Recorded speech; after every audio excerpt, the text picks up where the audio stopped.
You see, it's week 9, and I'm old enough to remember when ESPN Bet's Aaron Dolan was like, take the over on the Browns. And we're like, they're playing the Ravens. Take the over, 16.5. You should have taken the over. It cashed. EKD, 3-0 last week. So today I like them under the team total, just for what it's worth. Bonus pick. Bonus pick off the top. Bonus pick. We're going to get to the real stuff. Tua, 5 interceptions in his past 2 games against Buffalo.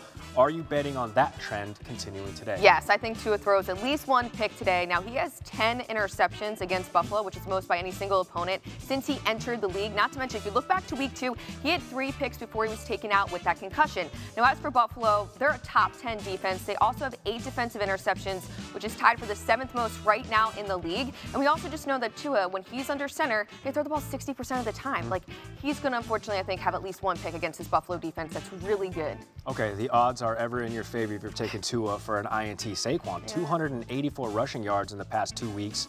Why, though, are you taking the under on his yards in totality against Jacksonville? Way to preface it with that. We're going under 89.5 rushing yards. It's the highest rushing yards prop that we've seen for him this entire season. Now, that, of course, is because he's been an absolute beast. He's been a monster. But at the same time, he's going against a Jags defense that is currently 9th against the run, but 31st against the pass. They also allow 4.2 yards per rush, which is the 6th best, and allow the 2nd fewest yards after contact. So that leads me to believe that if they're going against this defense, what are they going to do? They're going to throw the ball and lean on the wide receivers, the plethora of wide receivers that Jalen Hurts has. So I do think he will go under this mark just because of how high it is, not because he's a bad player by any means. Okay, cool. Jalen Hurts going to let it fly. Plenty of weapons. Might have an anytime TD for him. Let it fly. That kind of is a little play on the that's right. Go Birds. You guys might win. Who is the focus today on an anytime TD? All right, we'll go Drake London to have a touchdown against this terrible Dallas defense. Now, this is the highest total on the board at 51.5. So I always like to go look at all the markets. You see the highest total. Okay, well, who's going to end up scoring a touchdown?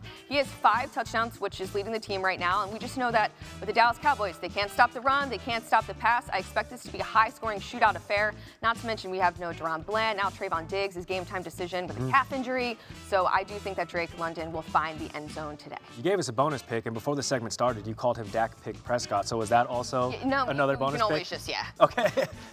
Picks all around for Dak at this point. EKD can set you up with going 5-0 this week. So all we're saying, you have to do that, though, by downloading the ESPN Bet app today.